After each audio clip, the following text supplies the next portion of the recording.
Dear friends, एक बार फिर decoding politics में आपका स्वागत है। और आज मैं आपको एक ऐसे प्रश्न का उत्तर बताऊंगा जो प्रश्न फिजाओं में बहुत तैरता है, लेकिन उसका उत्तर कोई नहीं बताता। हमारे यहाँ जो सो कॉल्ड विचारक हैं वो दुखड़ा रोने में, समस्याओं को रोने में ज़्यादा दिलचस्पी रखते हैं, उसका कारण उनको पता नहीं रहता।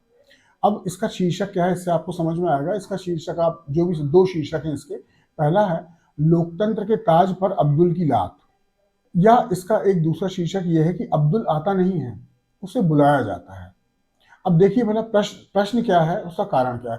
पूरी दुनिया भर में जो तथाकथित विचारक हैं, पॉलिटिकल एनालिस्ट हैं, वो इस बात को लेकर बहुत परेशान हैं। वो समस्या है मुस्लिम इलीगल इमिग्रेंट्स की, या इलीगल इमिग्रेंट्स की, जिसमें हमारे मुसलमान भाइयों का संख्या बहुत ज़्यादा है। तो उन लोग का कहना यह है, विचारकों का कहना यह है कि दुनिया में 50 या 52 मुस्लिम देश हैं, उनमें बहुत सारे खाली भी पड़े हुए हैं। तो ये जो इलीगल मुस्लिम इमिग्रेंट्स हैं, ये उन देशों में क्यों नहीं जाते। अब ये कारण नहीं बताते, कारण बताने का मैं आपको प्रयास कर रहा हूँ। देखिए, पहली बात तो ये है कि ये सारे जो इलीगल इमिग्रेंट्स हैं, ये डेमोक्रेटिक पैटर्न वाले देशों में ही जाते हैं।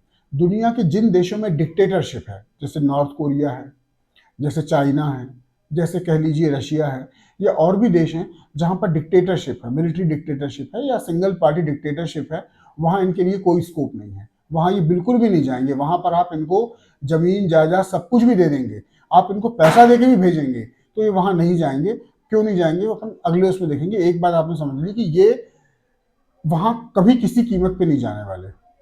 अब दूसरे जो देश बसते हैं, वहां पर मान लिया जाए वहां भी एक किस्म की ऑटोक्रेसी यानी तानाशाही है।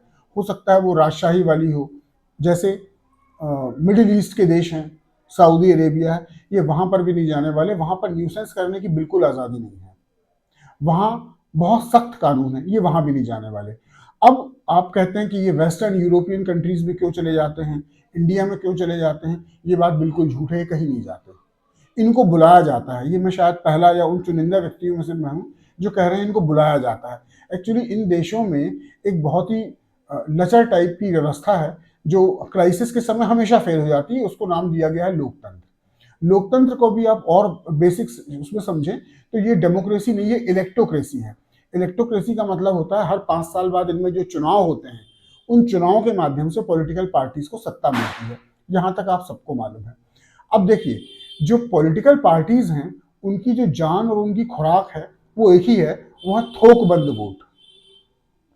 उनको आपके सिंगल वोट से कोई लेना देना नहीं है। एक्चुअली जो इतने बुद्धिमान लोग हैं वो इन सिस्टम को खरीद के चलते हैं। वो इसमें कोई पार्टिसिपेट करने वाला शर्मनाक काम नहीं करते। वो पार्टियों को फंड देते हैं, पार्टियां उनके लिए काम करती हैं। अब पॉलिटिकल पार्टी की एक ये मजबूरी बन जाती है कि हमको थोक वोट कहाँ से मिले। अब आप आ जाइए भारत में, दूसरे देशों को हम जाने दें, इवन इंग्लैंड वगैरह में भी ये हालत है। तो जो हमारे मुस्लिम भाई हैं वो किसी खास कारण से एक थोक बंद वोट बैंक में बदल जाते हैं, या ऐसा माना जाता है कि वो बदल जाते हैं। तो जो हमारे किसी खास पार्टी के लोग हैं, वो अपना वोटर सपोर्ट बढ़ाने के लिए इस किस्म के लोगों को इंपोर्ट करते हैं। ये बात बिल्कुल गलत है कि वो अपने आप चले आते हैं। अपने आप आते हैं, लेकिन उनको बुलाया भी जाता है। और फिर ये जो पॉलिटिकल पार्टी है, अपना वोट बेस बढ़ाने के लिए, अपना वोट बैंक बढ़ाने के लिए इन लोगों को न केवल यहाँ बुलाती हैं, इनको अवैध घुसाया जाता है। फिर इनके बाकायदा फेक डॉक्यूमेंट्स तैयार कराए जाते हैं और इनको कहीं ना कहीं फिट कर दिया जाता है। तो मुझे बताइए, जब बीएसएफ सरी की कई वहाँ पर सिक्योरिटी के लिए कई एजेंसियां तालमेल से काम करती हैं, बीएसएफ तो करती ही है, तो इन सब के होते हुए ये अपनी मर्जी से कैसे चले जाते हैं। हमारे यहाँ कॉमन मैन की तो इतनी हिम्मत भी नहीं रहती कि वो पुलिस को देख के चेक पोस्ट पार कर पाए। तो इनको विधिवत तरीके से एक पूरा एक तंत्र है जो इनको बुलाता है, और ये आते हैं और ये उनके लिए वोट बैंक का काम करते हैं। और उसके बाद हमेशा ये बहुत अच्छा वोट बैंक है, इनको हमेशा ये डराया जाता है कि यदि सो एंड सो पार्टी आ गई तो तुम सबको जूते मार के निकाल दिया जाएगा। तो ये इस फियर में फिर ऐसे ही किसी नेता को अपना परमानेंट मसीहा बना लेते हैं, ऐसी ही किसी पार्टी को अपनी परमानेंट पार्टी बना लेते हैं। इनको उस पार्टी के नेता से, मान लिया जाए, मैं उदाहरण के लिए बोल रहा हूँ, तृणमूल कांग्रेस, टीएमसी या और भी कई पार्टी हो सकती है, उनको इन पार्टी की ना आइडियोलॉजी से मतलब है, ना क्राइम से मतलब है, ना करप्शन से मतलब, कोई लेना देना नहीं है। इनको सिर्फ ये वाली बात बताई जाती है कि देखो फलानी पार्टी आएगी तो तुम सबको जूते मार के भगा दिया जाएगा, जबकि हमने तुमको यहाँ सेटल किया है। तो ऑब्वियसली वो सारे लोग घबरा कर या डर कर या गोलबंद होकर सामूहिक तौर पर एक पर्टिकुलर पार्टी को वोट देते हैं। तो अब मुझे बताइए मैंने क्या कहा, क्या गलत कहा कि अब्दुल आता नहीं है, उसको बुलाया जाता है। और दूसरी बात यह है कि लोकतंत्र के ताज पर अब्दुल की लात। तो अब्दुल एक प्रॉपर नाउन है, ये सॉरी अब्दुल यहाँ एक कॉमन नाउन है, कोई प्रॉपर नाउन नहीं है, किसी व्यक्ति विशेष से मतलब नहीं है और न किसी पहचान को टारगेट किया जा रहा है। ये बता रहा है कि इलीगल इमिग्रेंट्स को उस देश की कोई पॉलिटिकल पार्टी ही बुलाती है। इलीगल इमिग्रेंट्स को ये अमेरिकन एशियन भी हो सकते हैं, ये अफ्रीका के ऊपर के लोग भी हो सकते हैं, इसका रिलीजन से कोई लेना देना नहीं है।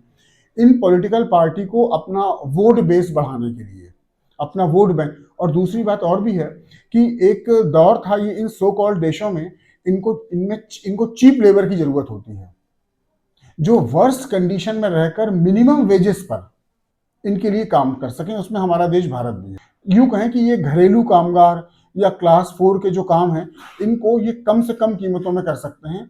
तो हमारा जो इकोनॉमिक सिस्टम भी है, हमारे जो कैपिटलिस्ट भी हैं, अब की बात मैं नहीं कर रहा हूं क्योंकि अब तो प्रोडक्शन का मोड ही चेंज हो गया है, लेकिन पहले जब इंटेंस ह्यूमन लेबर की जरूरत पड़ती थी तो ये हमारे जो लोग हैं ये झोपड़पट्टियों में भी रह सकते थे, कम से कम खाने में जी सकते थे, कम से कम वेजेस में काम कर सकते थे।